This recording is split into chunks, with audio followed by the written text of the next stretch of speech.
Greetings everyone, Umby here, and we're back with some more coverage on the VGC Draft League Season 2. I've gone over my match for the week in the previous video, so I thought it would be cool if we took a look at the other replays from the pairings in my group, so 3 other matchups. I was contemplating doing it for the rest of the league, but there's just way too many groups, 16 groups in total, too many different players to cover, so we're just going to keep it local within group number 5. With that said, we're going to start off with KeystoneRecords versus Darkbadger. Now remember, in my analysis I did give some praise to KeystoneRecords team just for being so very bulky and versatile. So I think with all the resistances it has, it can kind of stack up and address any matchup that it comes across within our group, and this one's no exception. You can see on the screen they're up against the Volcarona Dancer squad. So Volcarona or Oricorio paired together, very likely to see that. And there's also a little bit of Trick Room action. I think Skeledirge alone works well into those options. With the Dancer combo, if it has the Unaware ability, it's not going to care about any of those stat boosts. And as a matter of fact, gets to resist the Fiery Dance and the Relevation Dance as well, to kind of put a stop to that measure.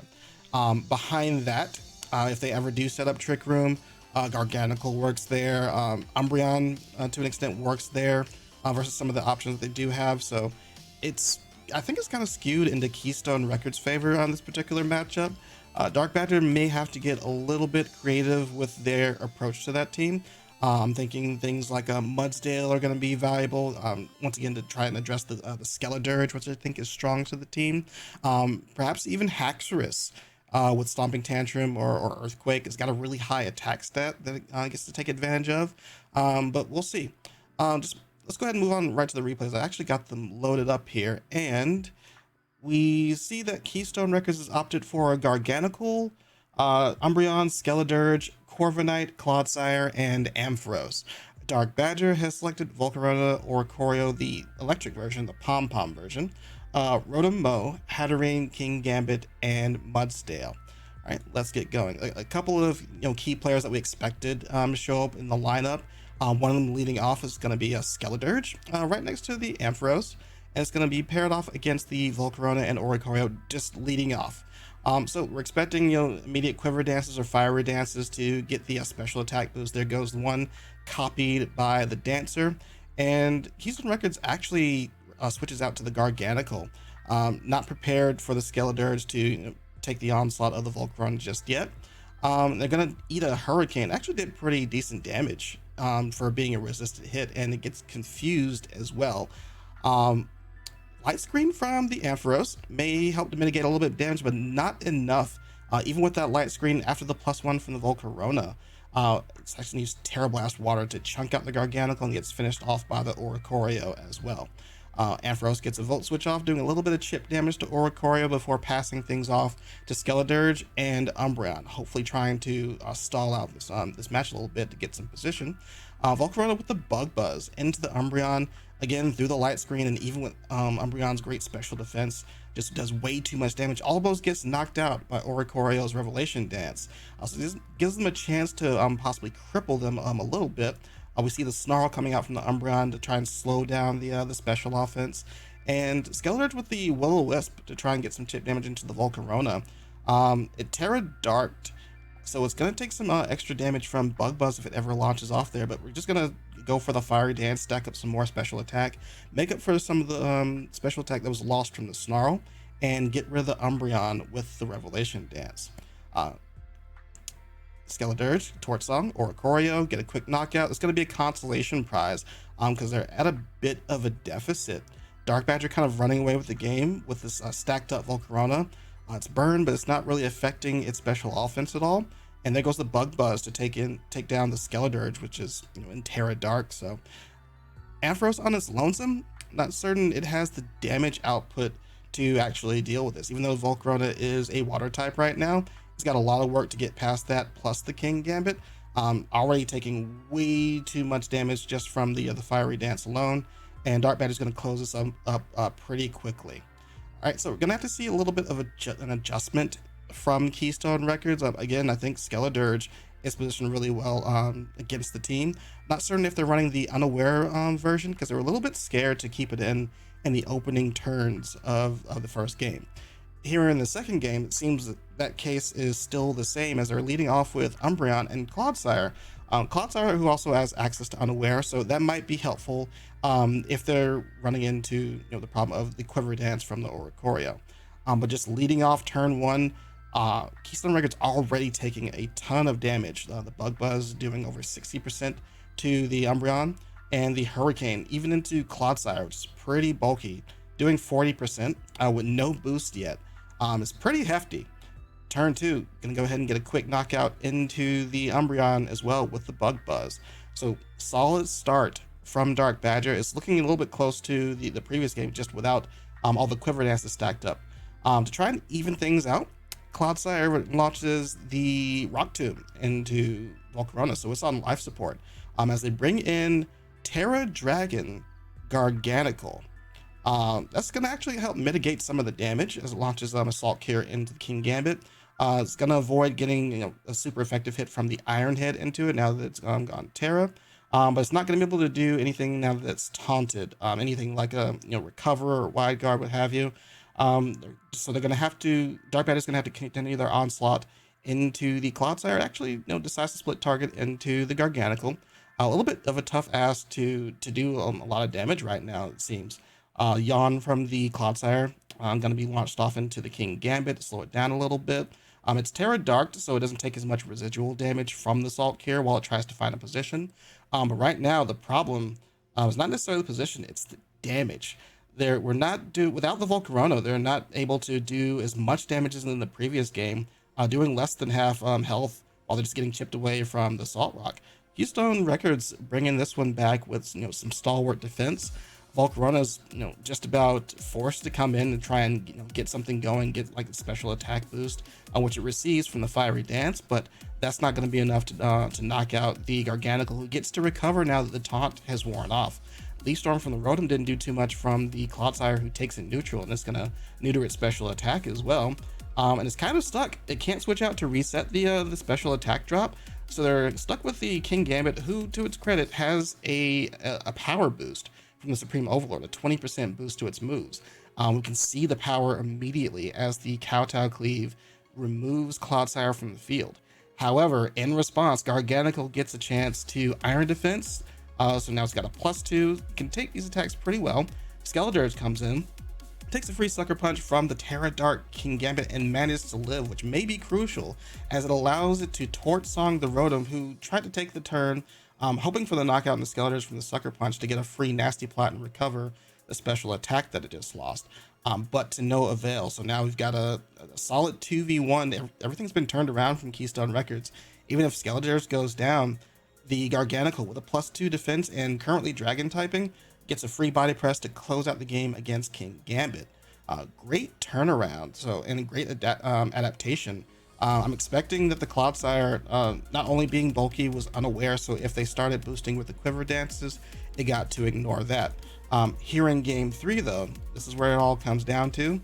Let's determine our victor. So, Keystone Records leading off this time with Ampharos and Clodsire. Clodsire did well, but the Umbreon struggled to stay alive, only managing to get one Snarl off in each game that it was a participant in.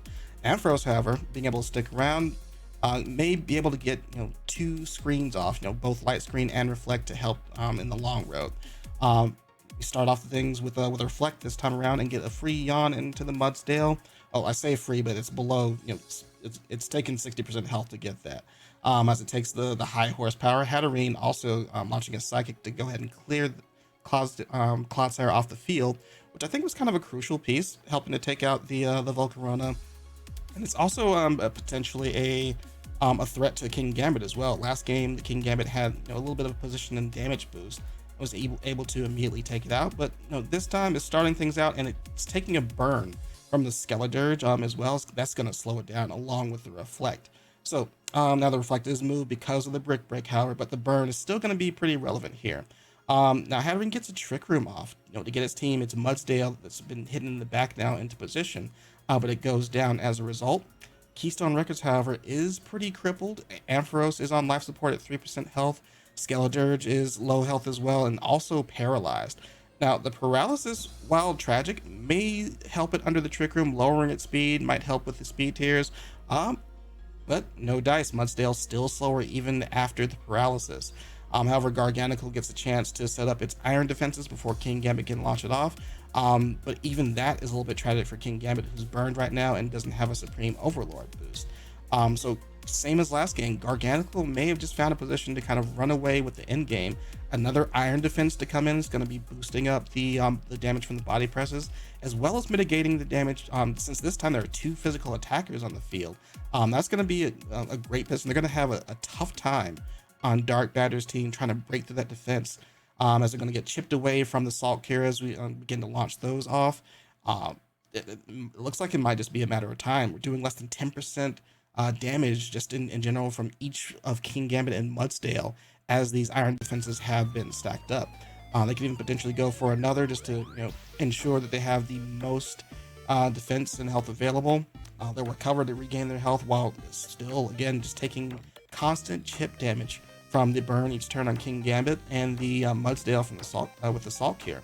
Now, the unfortunate part for Darkbadger here, KeystoneRecords doesn't necessarily want to knock out the King Gambit and provide a free switch to whatever's in the back, because whatever is in the back is going to be a special attacker that can potentially get around the iron defense boosts that were stacked up. So with this strategy, just recovering back to full health is just really safe. Slowly chipping out the King Gambit with the burn. It's a pretty safe bet because at any point it could Salt Cure whatever's in the back, which would really just want to reserve as much health as you can, especially if that Pokemon is Volcarona, because if Volcarona takes the Salt Cure, or in this case a Body Press, which even as a resisted hit does over 60% damage into the Volcarona. Now it's just forced to Terra Water, hopefully to, if it gets like Salt Cured, reduce, well, actually it doesn't do any much to reduce the damage.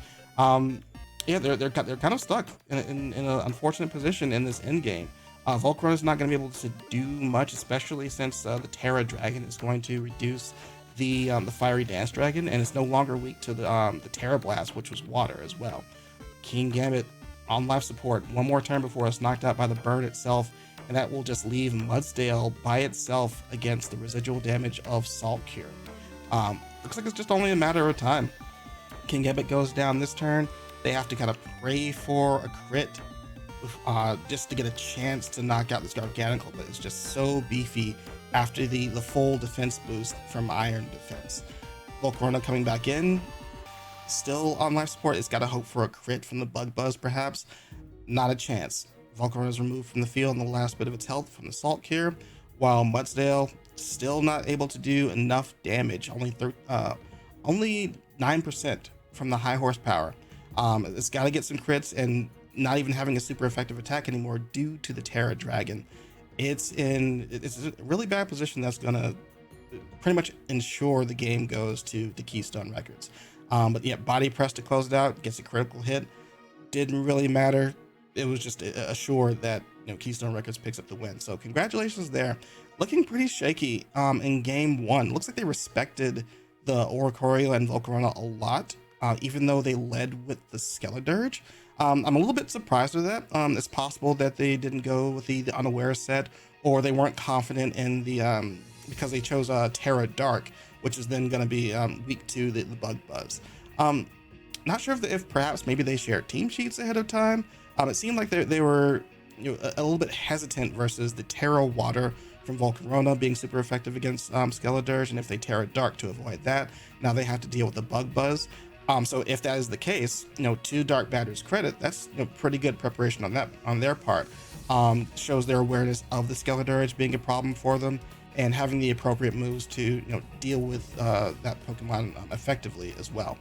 So yeah, congrats to KeystoneRecords for winning week one against their opponent. The next matchup we have is Quaylectra versus Whatshamidt. And this is the first time that we're getting to see Weather Wars, and it's a little bit of a mismatch, sun versus snow. So on Quaylectra's side, they do have access to the Torkoal, and not only Torkoal, but the Trick Room versus Whatshamitt's Abomasnow, setting up the snow warning, and being counteracted by the potential of Trick Room is to Titan, who typically wants to run Slush Rush, but in this case, it's not. It looks like it might not be effective if they ever get the Trick Room going. Though it does have the potential to run like Sheer Force to boost its damage output, expecting that the Trick Room will go up, and there's not too much that they can do to stop it, right? But yeah, it's a little bit skewed into Quaylectra's favor. I talked about this during my analysis of Whatshamidt's team, but up against a special offensive that's heavy-handed as the Torkoal squad, the defense boost, even if they take control of the weather through the snow, is not going to do too much to help them survive against the Torkoal, especially being naturally weak to the Torkoal, Abomasnow being 4x weak, and a lot of the Pokemon on the team, Amoonguss, Titan, Glaceon, Magnezone, just naturally being weak to fire, makes this a really hard matchup, I think, to deal with. I'm looking for something like a Houndoom, Knucklestack, or Dragalge to pick up the slack. Tauros, not so much. I think its effectiveness is also lowered. The Intimidate is not going to get a chance to really use effectively, since again, Torkoal being the special attacker, Intimidate isn't going to like reduce its power. Even Oranguru, if it had ever decided it wants to be a physical attacker, gets inner focus, so you can't reduce its attack either. So yeah, let's go ahead and get right into it, because I have an expectation of the outcome of this match. I'm sorry to say, but yeah, I think Torkoal is super well positioned to just kind of run away with the game, especially if Trick Room ever goes up. But let's see, Whatshamidt may have some tools in the tank that I'm not thinking of that could turn things around for them. They've selected Abomasnow to Titan, Flamigo, Amoonguss, Knucklestack, and Dragalge, whereas Quaylectra has chosen Torkoal, Oranguru, Raichu, Colossal, Golduck, and Mousehole. So let's take a stab at the first battle. Leading off for Whatshamidt, they're just going to go straight into to weather. They lead off with Abomasnow to set up a snow warning. But in counter, though, and this is one of the problems, Torkoal and Oranguru come out. Torkoal being slower means that it always takes priority of the weather, as long as if they ever lead off or switch in at the same time. So yeah, it's not going to be able to get the Aurora Veil off immediately as a result of the sun going up. And then Wide Guard from Flamigo is actually an interesting choice here. Just in case they thought they were thinking about Wide Guard, Torkoal brought along Flamethrower, so that's able to single target and get around something like Wide Guard. With the Trick Room up, they're able to double up into the Flamigo, get past the Sash, Flamethrower, instruct Flamethrower. He picks up a quick knockout while Abomasnow has to run for the hills, switch back in to reset the weather. But here's what we're talking about. Changing the weather here doesn't do too much to stop Torkoal's offense, especially since it's going to Terra Fire now to maximize its damage. A solo eruption, now that Abomasnow's gone, does a ton of damage into the Dragalge. But to its credit, does a ton of damage back with the Life Orb into the Torkoal, and gets a poison off as well. So you can tell Dragalge may actually be a relevant tool to putting a stop to Torkoal if it ever gets the position. In the meantime, though, Amoonguss gets a quick Pollen Puff to help Dragalge heal up.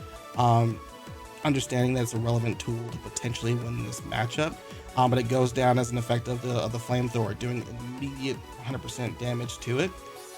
With the Terra Fire, Torkoal is just way too strong and it's hard to defend.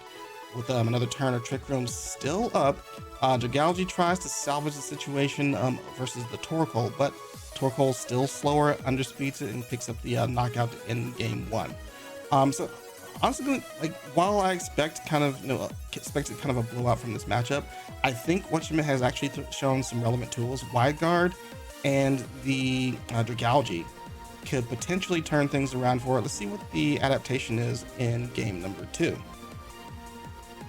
All right, Pokeballs are out, and Whatshamidt goes with the Amoonguss to Titan lead, opting what's likely to see Abomasnow in the back. Again, maybe trying to reset that weather, but still, I think it's not going to matter too much. There it is. Abomasnow switches in, resets the weather. This gives some control to Titan, who's going to Terra Water and Liquidation. Takes a good chunk off the Torkoal, who is going to Eruption, and the reduced power is just enough to prevent the knockout on Abomasnow, despite the 4 times weakness. So maybe the change to snow was actually relevant in that particular situation. Nonetheless, Trick Room goes up due to the Oranguru, and Torkoal still is able to find a knockout through the flamethrower, relying on that since the power of eruption is now reduced. Amoonguss is now in under the Trick Room, which is going to be a relevant tool now because it's going to underspeed the Torkoal. It aims the spore into the Torkoal, to the effect of trying to stop that monster. But as a result, it has to deal with the Golduck Grass Knot critting on the Titan. Now that it's weak to the Grass Knot, actually, I think that matters. Unfortunate crit there. Gets the quick knockout. Now it's just Amoonguss and Flamigo to try and salvage the game. With Trick Room up, there is a position here for the Amoonguss to try and use Spore, but it's going to use Rage Powder to better protect the Flamigo as it tries to get some more damage off with the Brave Bird into the Oranguru. Next turn, however, we get the Spore into the Oranguru instead. Only take a little bit of chip damage from the Aqua Jet, so not too bad there, but takes a ton of recoil damage trying to KO the Golduck with the Brave Bird. Gets more chip damage with the Aqua Jet before going down, and Flamigo is on life support from its own recoil damage, which is a little bit unfortunate here in this end game since it's going to end up being a 2v2. But Amoonguss with the Pollen Puff here for the save to heal Flamigo back up to a little bit over half health. Unfortunately, we're dealing with the Mousehole here, Terra Ghost, possibly expecting a close combat from the Flamigo.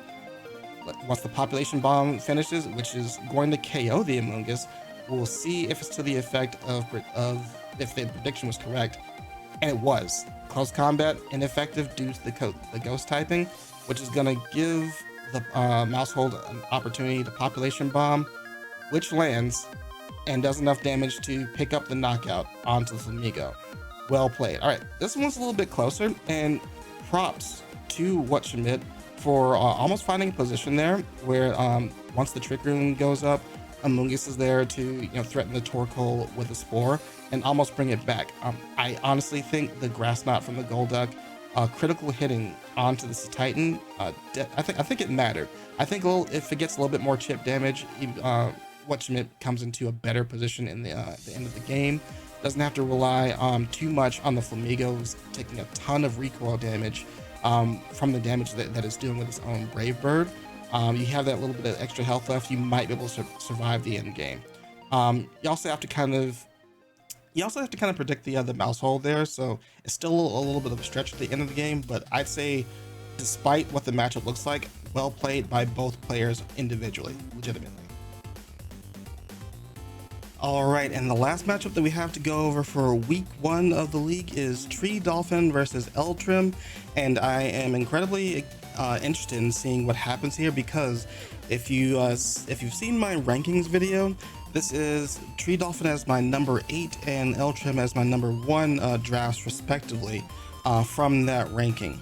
Now, like I mentioned, I think that TreeDolphin has some strong pieces on their side of the board through Masquerada and Palafin.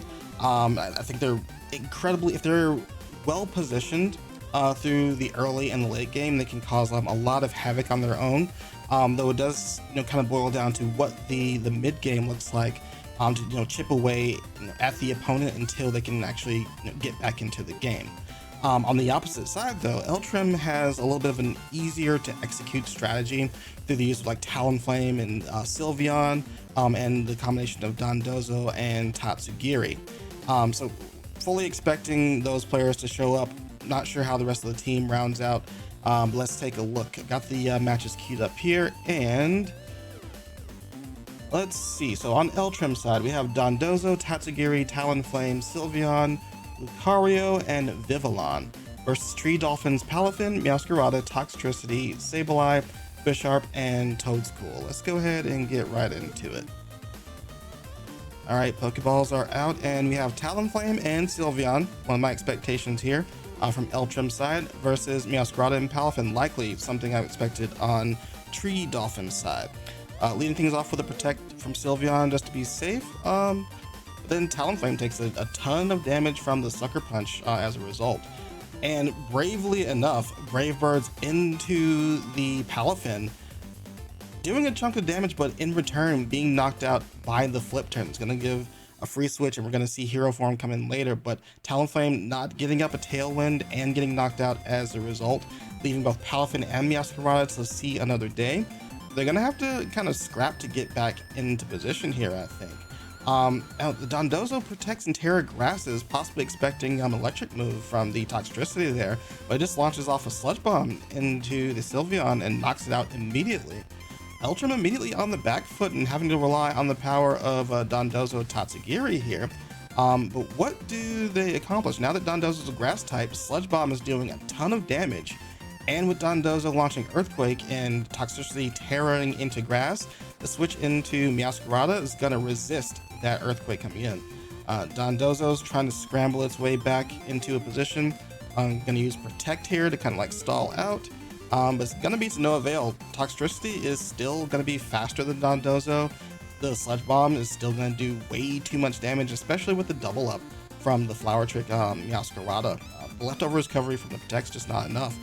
So it immediately doubles up and kills Dondozo, and now we're left with Tatsugiri to try and clean up here. But the most it can do is Icy Wind, which is going to KO the Meowscarada, fortunately for them. But now we're dealing with the Palafin. Icy Wind and if it's locked, I'm not sure if it's a choice version. If it's locked, Icy Wind's not going to be doing too much damage here. Toadstool comes in. There's another Icy Wind. It's going to be super effective into it.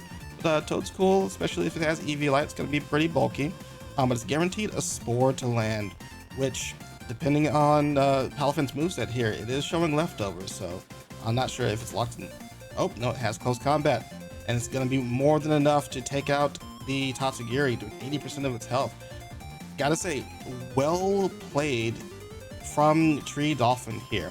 I think they were disrespected a little bit with the opening play of the Talonflame, not making an attempt to either defend against the flip turn or trying to take out the Meowscarada there. However, smartly TreeDolphin did go for a Sucker Punch, which with Protean turned it into a Dark type. So even if the Brave Bird was launched into the Meowscarada, it wasn't going to be a KO, since it's no longer super effective getting rid of that Grass type. All the same though, a little bit of a disrespect going for a full-on attack, rather than trying to get like Tailwind to get some kind of priority there. Let's see if they make any adjustments in game 2 here as they select Vivillon and Talonflame. Leading off is going to be Toxtricity this time next to the Palafin instead of the Meowscarada. But we're getting Palafin immediately out there in just to get an opportunity for the Toadstool here. Alright, Vivillon launches a Hurricane while Talonflame uses Tailwind this time, but the Hurricane misses Toadstool, and as a result, the Toxtricity gets a chance for a free overdrive, knocking out Talonflame and putting Vivillon on life support as it's taken down to Focus Sash. Dondozo comes in again. This time, perhaps this Toxtricity is a choice set. Probably scope that out from the previous match there. But it's still Terra Grasses just to try and scout out what it's going to do, hopefully resisting the electric move this time. However, the Vivillon's going to go down to the Palafin. Alright, Dondozo launches out an Earthquake. It's going to take down the Toxtricity this time, being incredibly super effective. But we've got a really cool tech option from TreeDolphin showing off here. Terra Fairy Palafin. This ensures that you can't use Order Up into it, as you see it has to Order Up into the Meowscarada to try and get any kind of stat boost here. But we're still kind of scrambling here in an endgame where Palafin also has Haze, another cool tech option paired with the Terra Fairy. It is well set to deal with whatever Dondozo was planning to kind of throw out. Coincidentally enough, it's also really cool for the Close Combat, which is this secondary option for attacking here. So any stat drops it might get from Close Combat, it could potentially even use that Haze to clear that out and reduce any damage it takes from the opposite end. But that being said, with Haze clearing out the stats and Palafin at full power here, Close Combat takes out the Dondozo, leaves Tatsugiri exposed to the Spore from Toadstool, and that's going to be all she wrote. It's going to be a repeat from the end game last time. Even the critical hit wasn't going to really matter too much. But yeah, a really solid game from TreeDolphin.